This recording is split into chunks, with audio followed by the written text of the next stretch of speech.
much, Mr. Speaker. And can I welcome the Home Secretary's statement this afternoon and just say that I think we all in this House need to be careful at our response to what is a sad loss of life of a young man who was going to a vibrant university in a fantastic and welcoming city with the rest of his life supposedly ahead of him.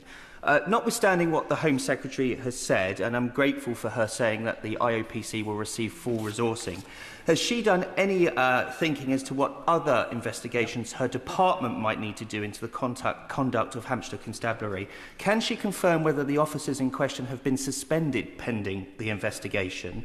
And also, could she outline whether she's currently looking at whether she needs to make changes to the exemptions to carrying knives for religious or cultural purposes? Secretary.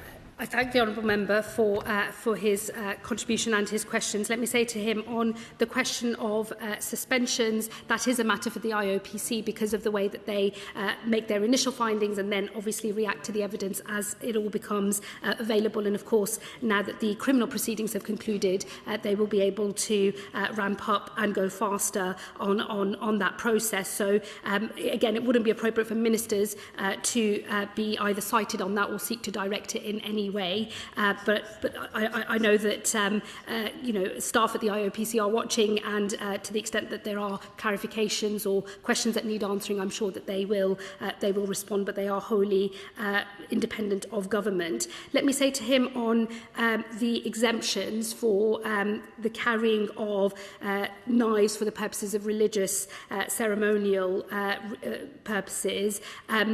This has been a long-standing part of our arrangements as a way of balancing public safety alongside religious freedom. It has been supported by successive governments, including this one. So we are not seeking to move away from our respect for religious freedom.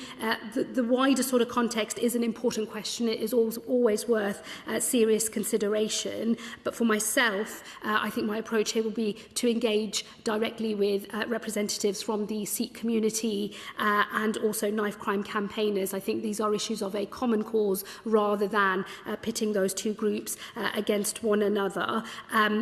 But I would just repeat the point I made in my statement. There is a world of difference between a person acting out of religious observance, carrying something as an act of faith, and somebody unsheathing that weapon and using it to kill somebody, and that individual has met the full force of the law.